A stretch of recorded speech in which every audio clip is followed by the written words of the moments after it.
संजय गांधी निराधार योजना व श्रावणबाळ सेवा योजनेचे अनुदान लाभार्थ्यांना कधी मिळणार?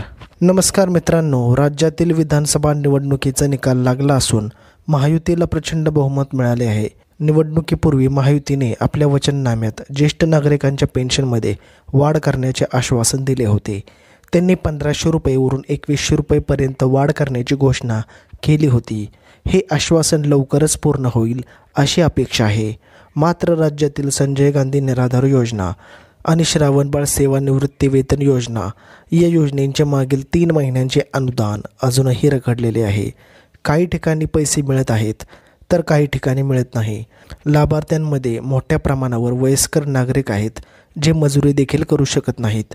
त्यामुळे या नागरिकांना मोठ्या आर्थिक अडचणींना सामना करावा लागत आहे. लाभार्थ्यांच्या मागण्या या योजनेचे रखडलेले अनुदान त्वरित त्यांच्या खात्यात जमा करण्यात यावे. निवडणुकीनंतर सरकारी यंत्रणेवरील ताण कमी झाल्यामुळे आता संबंधित अधिकाऱ्यांनी या प्रकरणाकडे लक्ष देणे आवश्यक आहे. इंदिरा गांधी राष्ट्रीय वृद्धापकाळ योजना आणि संजय गांधी निराधार योजना यांची अनेक प्रलंबित प्रकरणे तहसील कार्यालयामध्ये आहेत. निवडणुकीच्या आचारसंहितेमुळे ही प्रकरणे निकाली काढता आली नाहीत, परंतु आता ती त्वरित सोडवावीत. ऑक्टोबरपासून अनेकांना मानधन मिळालेले नाही. आर्थिक अडचणींमुळे वृद्ध नागरिकांना त्यांच्या जीवनात मोठ्या संकटांचा सामना करावा लागत आहे.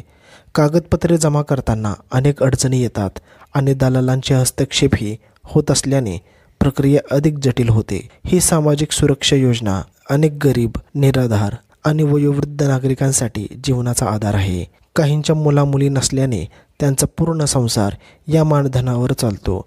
त्यामुळे लाभार्थ्यांचे रखडलेले अनुदान त्वरित त्यांच्या खात्यात जमा करण्यात यावे हीच विनंती.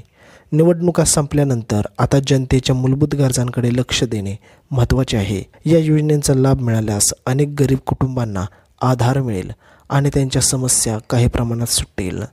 तर मित्रांनो, कशी वाटली आजची व्हिडिओ आवडल्यास व्हिडिओला लाईक करा, चॅनलला सबस्क्राईब करा. तर भेटूयात पुढच्या व्हिडिओमध्ये. तोपर्यंत जय हिंद, जय महाराष्ट्र.